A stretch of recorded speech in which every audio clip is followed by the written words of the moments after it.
सभी को नमस्कार साथियों। एक बार फिर आपका स्वागत है मेरे यूट्यूब चैनल पर।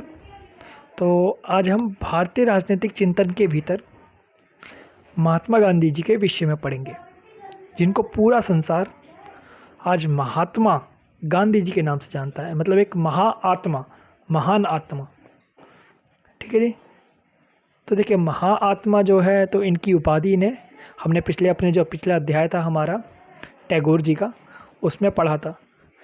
टैगोर जी को ये गुरुदेव बोलते थे और गुरुदेव जी यानी कि टैगोर जी महात्मा गांधी जी को महात्मा बोलते थे, महात्मा की उपाधि दी थी।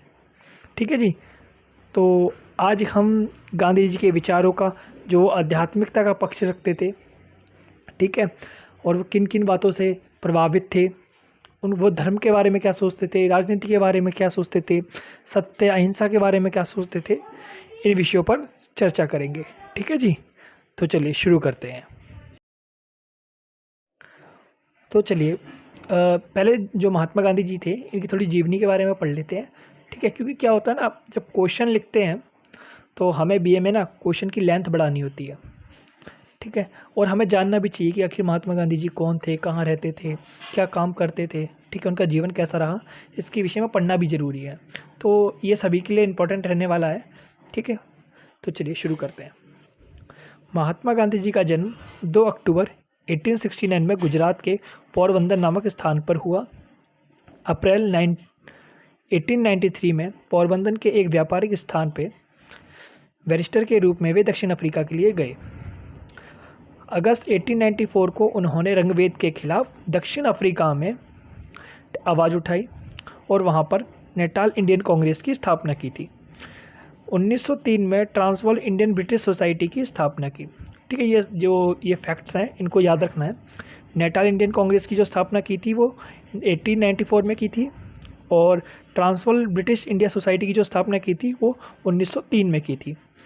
1 अक्टूबर 1904 को इंडियन ओपिनियन के प्रबंधक और प्रशासन का जिम्मा लिया, और नवंबर से दिसंबर के बीच 1904 में उन्होंने फिनिक्स आश्रम की स्थापना की।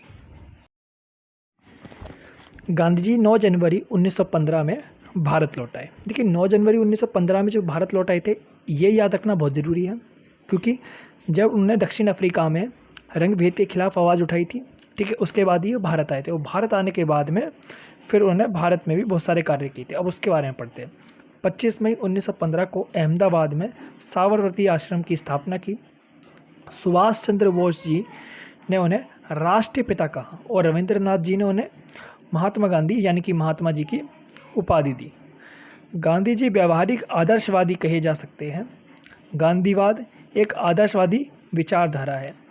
सत्य ही ईश्वर है, और गांधी जी ने इसको दर्शन बनाया। देखिए, यहाँ पर एक बात बोली गई है, वह आदर्शवादी विचारधारा के। आदर्शवादी विचारधारा से तात्पर्य वो एक शांति दूत की तरह है। ठीक है, अहिंसा को मानते हैं, बंधुत्वता का साथ देते हैं। ठीक है, और कहीं ना कहीं वो गीता और रामायण से प्रभावित थे। ठीक है जी। आदर्शवादी व्यक्ति का हमने काफ़ी बारी पढ़ा है, ऐसा व्यक्ति जो समाज के अंदर एकता कायम करना चाहता है। ठीक है, आदर्शों पर चलता है, कोई नकारात्मक भावना नहीं रखता। ठीक है। गांधी जी ने प्रेम को सत्य की प्राप्ति का मार्ग बताया।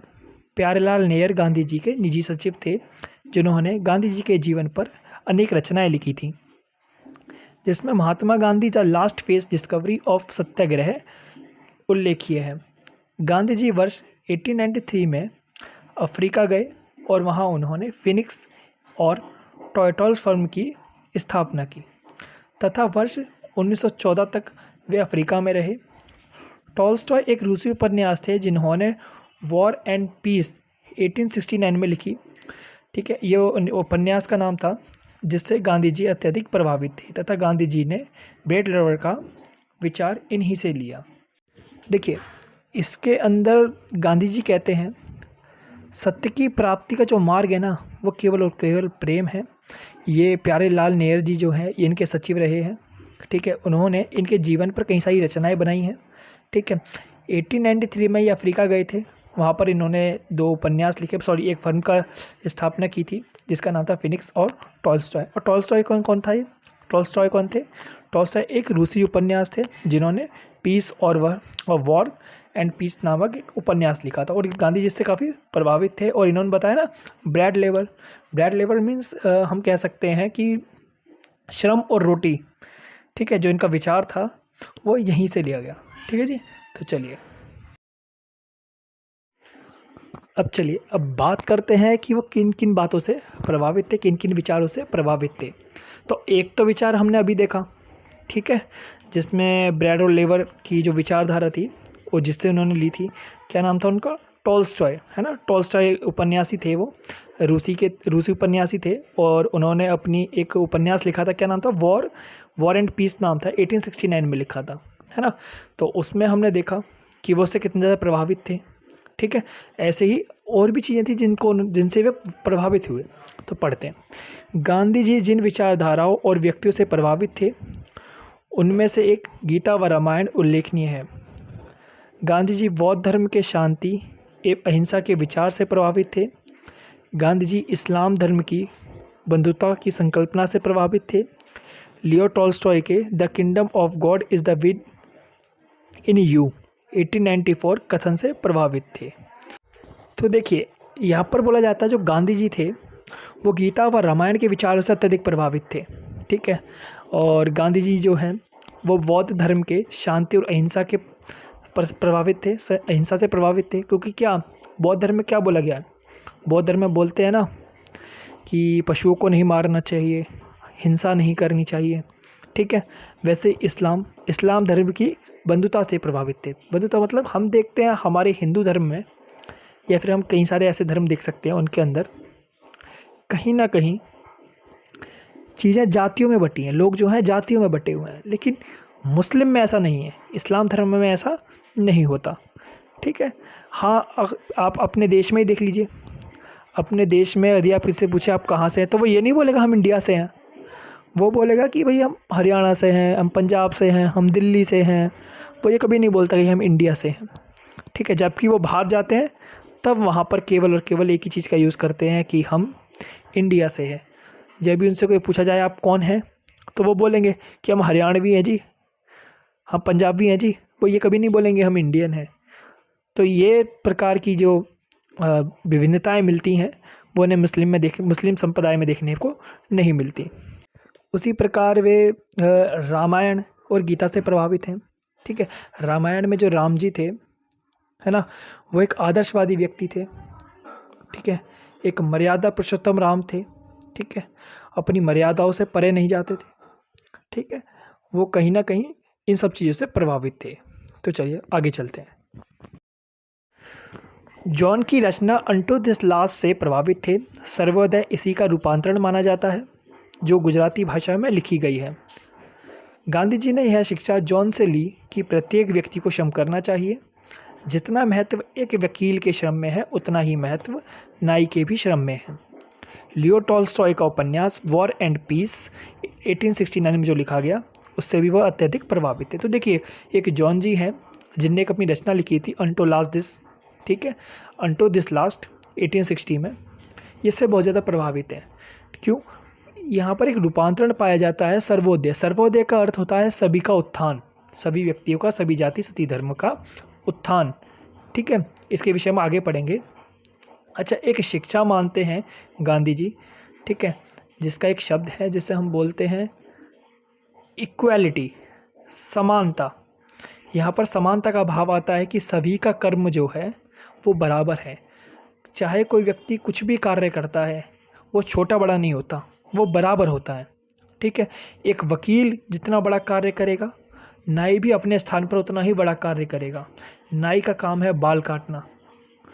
ठीक है, यदि वो बाल ठीक से ना काटे, यदि आपके बाल ना काटे तो आपको परेशानी ही होगी, क्योंकि हर व्यक्ति उस कार्ड में रिपोर्ट नहीं हो सकता। उसी तरीके से वकील अगर वकालत ना करे, ठीक है, तो वकालत उस प्रकार से नहीं होगी, सबको न्याय नहीं मिल पाएगा। ठीक है, तो सबकी ये सब में ये इक्वालिटी बताते हैं, समानता बताते हैं यहाँ पर। ठीक है जी। और अभी हमने पढ़ा कि लियो टॉल्स्टॉय जो हैं, इन्होंने एक उपन्यास लिखा है वॉर एंड पीस 1869 में। इसके बारे में हम पढ़ चुके हैं कि उन्होंने ब्रेड एंड लेवर वाली जो विचार की धारा कही थी। तो चलिए आगे चलते हैं। गांधी जी के विचारों का आध्यात्मिक पक्ष। तो चलिए अब ये पढ़ते हैं, जो गांधी जी के जो विचार थे उसमें आध्यात्मिक पक्ष क्या था। देखिए, आध्यात्मिक का मतलब होता है तार्किकता, ठीक है, सोच विचार के काम करने वाला व्यक्ति, ठीक है। गांधी जी मूलतः धार्मिक और आध्यात्मिक व्यक्ति थे। गांधी जी के राजनीतिक गुरु गोपाल कृष्ण गोखले थे, जिन्होंने राजनीति को नैतिकता एवं सेवा का क्षेत्र माना, इसलिए उन्हें संतों में राजनेता और राजनेताओं में संत कहा जाता है। गांधी जी के विचारों का मूल केंद्र सत्य एवं अहिंसा है। गांधी जी ने सत्य एवं अहिंसा के नियमों को सार्वजनिक एवं राजनीतिक जीवन में प्रयुक्त किया है। तो देखिए, यहाँ पर बताया गया है कि गांधी जी जो हैं वो धार्मिक आध्यात्मिक व्यक्ति थे। धार्मिक और आध्यात्मिक व्यक्ति से मतलब जैसे हम देखते हैं कि वो राम जी के आदर्शों की बात करते हैं, धार्मिक हैं और काफ़ी सोच विचार कर काम करते हैं, काफ़ी सोच विचार कर अहिंसा का रूप लेते हैं, तो वो धार्मिक व्यक्ति माने जाते हैं, ठीक है। आध्यात्मिक काफ़ी सोच विचार के काम करते हैं, किसी तार्किक रूप से सोचते हैं, तो इसलिए इन्हें आध्यात्मिक व्यक्ति भी कहा जाता है। और आध्यात्मिक केवल यहाँ नहीं खत्म होते, वो इसके विषय में आगे विस्तार से पढ़ेंगे, ठीक है जी। देखिए, गांधी जी के जो गुरु जी थे उनका नाम था गोपाल कृष्ण गोखले जी, ठीक है। वो बताते हैं कि नैतिकता एवं सेवा का क्षेत्र है राजनीति, और इसीलिए उनको संतों में राजनेता और राजनेताओं में संत कहा जाता है।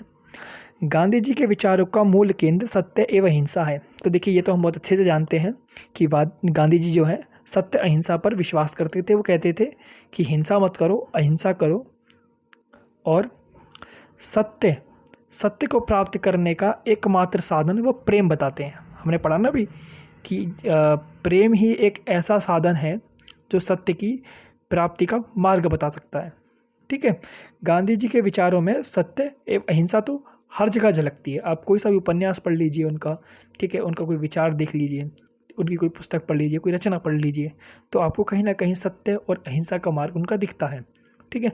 गांधी जी ने सत्य एवं अहिंसा के नियमों को सार्वजनिक और राजनीतिक जीवन में प्रयुक्त किया, और उन्होंने इसको अपने सार्वजनिक और राजनीतिक जीवन में यूज़ किया है, इस्तेमाल किया है, ठीक है जी। चलिए आगे चलते हैं। गांधी जी पूर्ण रूप में नैतिकतावादी थे। गांधी जी ने साध्य एवं साधन दोनों की पवित्रता पर अत्यधिक बल दिया। उनके अनुसार अपवित्र साधन के द्वारा पवित्र साध्य की प्राप्ति नहीं हो सकती। तो देखिए, गांधी जी जो हैं वो पूर्णतः नैतिकतावादी माने जाते थे, और वे साधन एवं साधन के दोनों की पवित्रता के ऊपर बल देते हैं। तो देखिए, उदाहरण के तौर पे हम देखें तो वो कहते हैं कि यदि आपको सत्य का मार्ग ढूंढना है तो उसके लिए आपको साधन के रूप में प्रेम को चुनना होगा।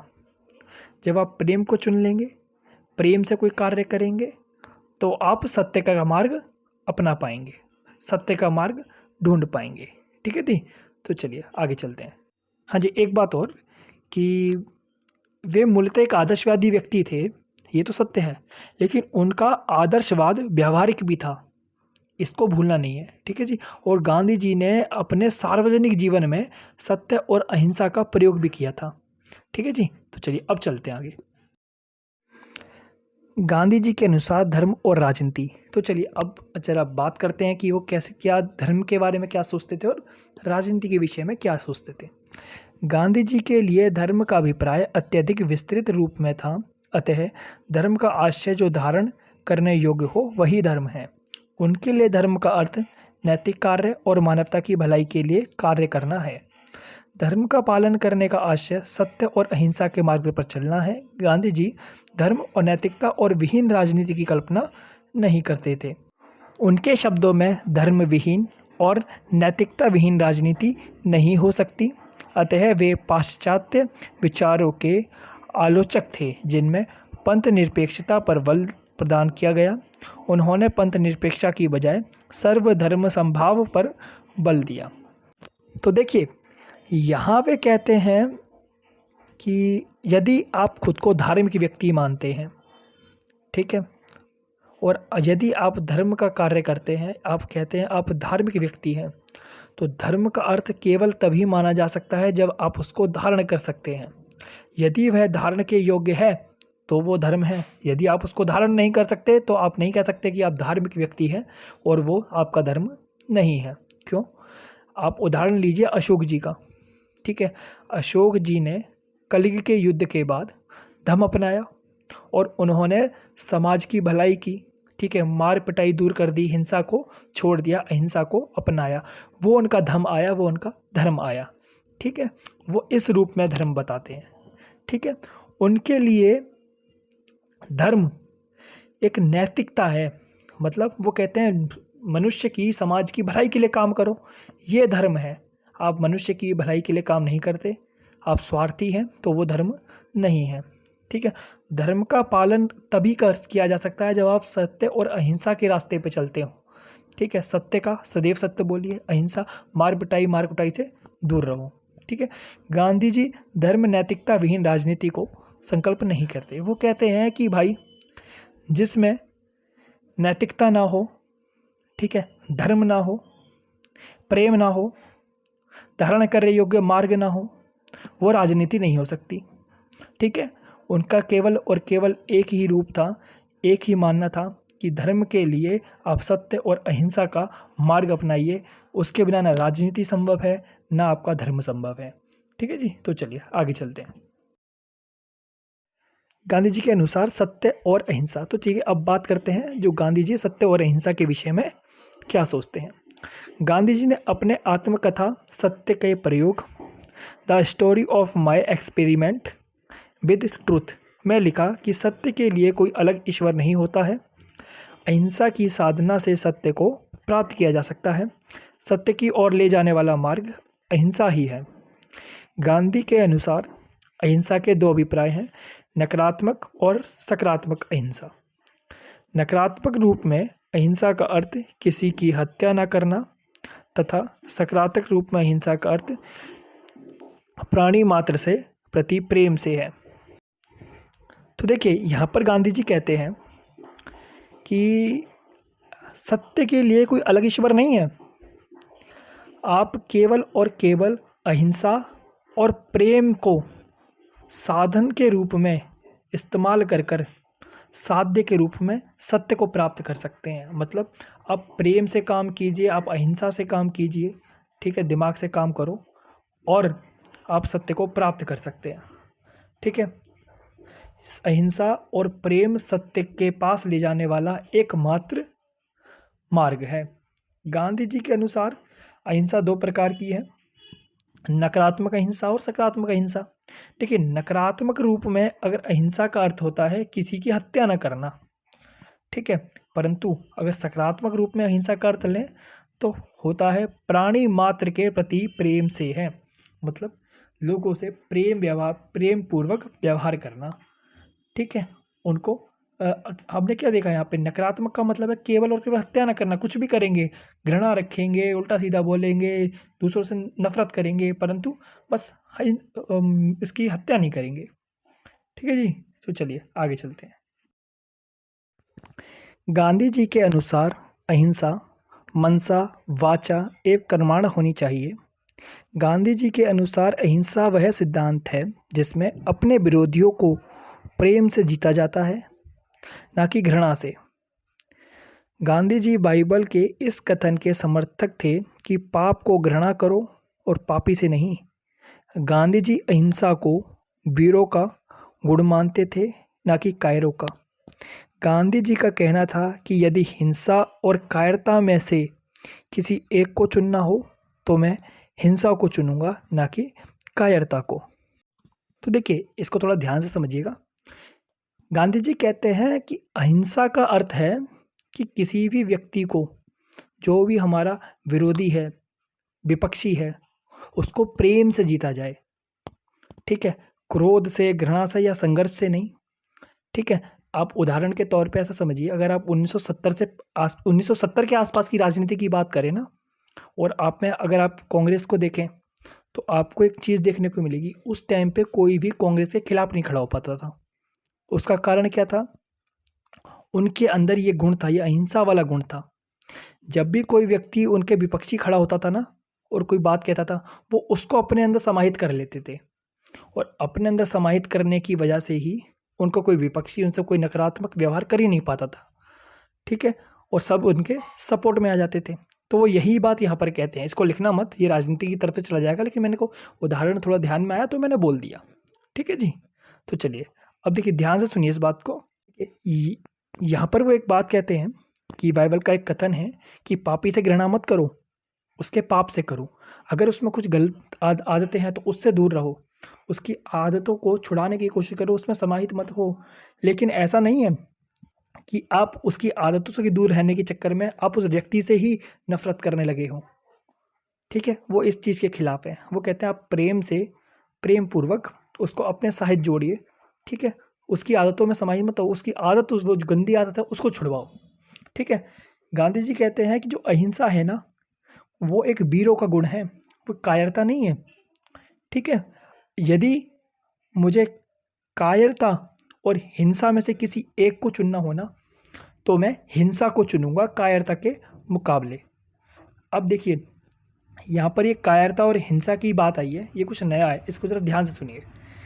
यहाँ पर कहते हैं कि उदाहरण के तौर पे समझते हैं, आपको अच्छे से समझ में आएगा। देखिए, जब गांधी जी आंदोलन कर रहे थे, ठीक है, भारत के अंदर राष्ट्रीय आंदोलन चल रहे थे, वहाँ पर अगर ऐसा होता कि गांधी जी उन आंदोलनों के बीच में से उठकर चले जाते, ठीक है, क्योंकि उनके पास तो पैसा था, अच्छे खासे पढ़े लिखे भी थे, काफ़ी बड़े बड़े मित्र भी थे, ठीक है, तो वो मैं नहीं करता।